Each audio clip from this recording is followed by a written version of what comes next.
Hello friend, welcome to my YouTube channel. आज हम इस वीडियो में बात करेंगे आरआरबी एनडीपीसी का जो कि पेपर हुआ था 11/6/2025 का, जो कि सेकंड शिफ्ट का पेपर हुआ था। उसका हम क्वेश्चन का डिस्कशन करेंगे वन बाय वन। चलते हैं फ्रेंड, देखते हैं आज का क्वेश्चन नंबर 1। चलिए, अब देखिए, निम्नलिखित में से किसने 2024 में यूएन ओपन महिला का खिताब जीता? तो ये है अरीना सावलेका, जो कि ऑप्शन नंबर आपका 3 में दिया हुआ है फ्रेंड। अब देखिए, किसी आंकड़ा का समोच्च का माध्य और बहुलक क्रम से इतना है। मूलानुपात सूत्र का उपयोग करके आंकड़ा का समोच्च का माध्य क्या होगा? अब देखिए फ्रेंड, बहुलक का जो कि फॉर्मूला होता है, बहुलक इज इक्वल टू 3 माध्यक -2 माध्य होता है फ्रेंड। अब देखिए, इसमें क्या बोला है, माध्य दिया हुआ है, तो माध्य कितना दिया हुआ है? 47.4 था। इसको कीजिए 2 गुने 47.4। अब क्या दिया हुआ है फ्रेंड? बहुलक दिया हुआ है 61.6, तो यहाँ पर पुट कर दीजिए 61.6 इज इक्वल टू, निकालना क्या है? तो माध्यिका निकालना है। तो माध्यिका निकालना है, तो इसको x मान लीजिए is equal to 3x minus 4 दूनी 8 होता है, 7 दूनी 14 और 4 दूनी 8 1 9। तो इनकी पॉइंट यहाँ पर लगेगा फ्रेंड। अब देखिए, ये माइनस में तो इधर जाएगा तो प्लस में हो जाएगा, तो 61.6 प्लस 94.8 हो जाएगा इज इक्वल टू 3x हो जाएगा। तो अब देखिए, 8 6 14 हो गया फ्रेंड, ठीक है। 4 1 5 1 6 हो गया फ्रेंड, और 9 6 15 हो गया फ्रेंड। यहाँ पर पॉइंट लग जाएगा friend, is equal to 3x हो गया फ्रेंड। तो अब x बराबर हो जाएगा 156.4 बटा 3 हो जाएगा इज इक्वल टू x होगा। तो x का जो वैल्यू आएगा फ्रेंड, 5 या 15 हो गया फ्रेंड, 3 दूनी 6 हो गया फ्रेंड।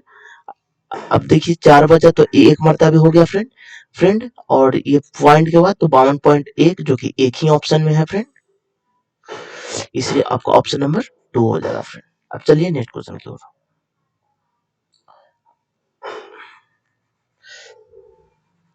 अब देखिए फ्रेंड, एनडीपी, अब देखिए, अब देखिए चतुर्भुज पी क्यू आर में इतना का अनुपात क्या होगा? तो यहाँ पर देखिए समानांतर भुजाओं का योग सेम है। यहाँ पर 8 2 10 आ रहा है फ्रेंड, और यहाँ पर भी 10 आ रहा है फ्रेंड। तो ठीक है, तो ये समलंब चतुर्भुज होगा, जो कि ऑप्शन नंबर 2 में है फ्रेंड। अब चलिए नेक्स्ट क्वेश्चन की ओर। निम्नलिखित में से कौन सा घन बाध्य नहीं है? तो यह मृतंगम, जो कि ऑप्शन नंबर 3 में है फ्रेंड। अब देखिए, मार्च 2025 में निम्नलिखित में से किसे प्रधानमंत्री नरेंद्र मोदी का निजी सचिव नियुक्त किया गया? यह निधि तिवारी, जो कि ऑप्शन नंबर 2 में है फ्रेंड। अब चलिए नेक्स्ट क्वेश्चन की ओर। अब देखिए, पी एक वृत्त के बाहर स्थित एक बिंदु है और उसके केंद्र से 17 सेंटीमीटर की दूरी पर बिंदु पी खींची गई है। एक छेदक रेखा वृत्त को बिंदु ए और बी पर इस प्रकार काटती है कि पी ए बराबर 8 सेंटीमीटर है, ए बी बराबर 7 सेंटीमीटर। जहां इतना, तो वृत्त का त्रिज्या क्या होगा? अब देखिए, इसको पहले हम वृत्त बनाते हैं, ठीक है फ्रेंड। अब वृत्त बना लीजिए। अब क्या बोला है, पी एक वृत्त के बाहर स्थित एक बिंदु है, तो पी को बाहर बना लीजिए यहीं पर, ठीक है, और उसके केंद्र से 17 मीटर की दूरी पर है। तो केंद्र ओ है और केंद्र से 17 मीटर की दूरी है, तो यहाँ पर 17 होगा फ्रेंड, ठीक है। बिंदु पी से खींची गई एक छेदक रेखा बिंदु ए और बी पर इस तरह काटती है। तो छेदक रेखा तो यानी कि यहीं से खिंचाएगा, तो यहां तक लेके जाइए फ्रेंड। तो ये ए हो गया, ये बी हो गया फ्रेंड, ठीक है।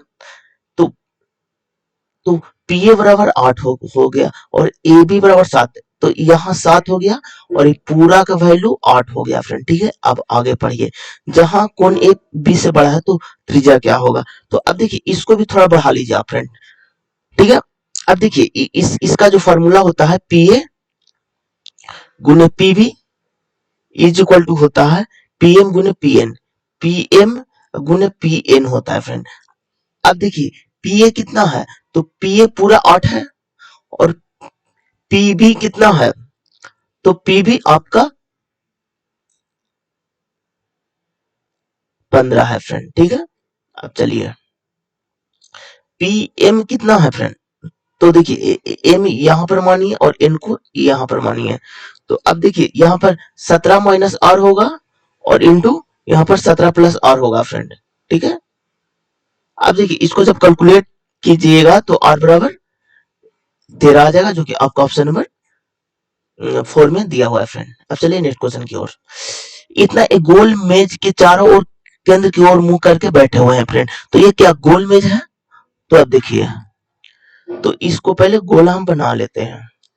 ठीक है, कितने लोग हैं?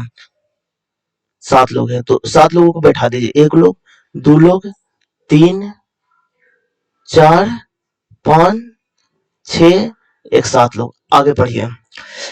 क्यू के बाएं से गिनने पर टी और क्यू के बीच में 2 लोग हैं, तो क्यू को यहाँ पर बैठाइए। इसके बाएं से गिनने पर क्यू और टी के बीच में 2 लोग हैं, तो टी को यहाँ पर बैठा दीजिए। अब आगे पढ़िए। इसके बाएं से तीसरे स्थान पर बैठा हुआ है। देखिए इसके बारे में हमको इंडिकेशन नहीं है कि इस कहाँ पर बैठाएंगे, तो इसको हम इंडिकेट कर देंगे। ठीक ठीक है, या फिर बगल में हम लिख देंगे। तो एस से बाएं तीसरा है, तो पहला दूसरा तीसरा में यू है। अब देखिए एस के ठीक दाएं पड़ोसी है, तो एस के ठीक दाएं पड़ोसी पी को, तो पी को यहाँ पर लिख देंगे। ठीक है, टी के बाएं से दूसरे स्थान पर बैठा है। टी के बाएं से दूसरा है, तो पहला दूसरा हो जाएगा, तो यहाँ पर पी हो जाएगा फ्रेंड। ठीक है, पी से पहले एस है फ्रेंड, तो एस को बैठाइए। और एस के 2 को छोड़ला के बाद यू है फ्रेंड, तो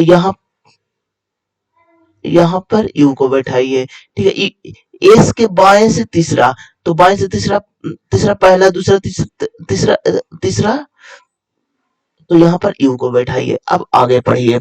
एस के ठीक दाएं पड़ोसी में है।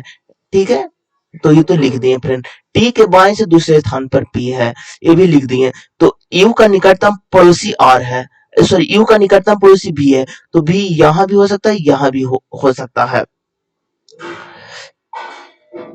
अब देखिए भी का निकटतम पड़ोसी यू है, तो अब देखिए कहां पर बैठा सकते हैं। तो आर के बाएं से गिनने पर क्यू और आर के बीच में कितने लोग हैं?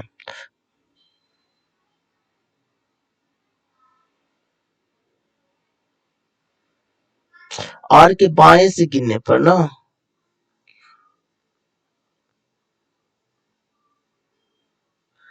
तो अब देखिए यहां पर क्वेश्चन नंबर 7 में,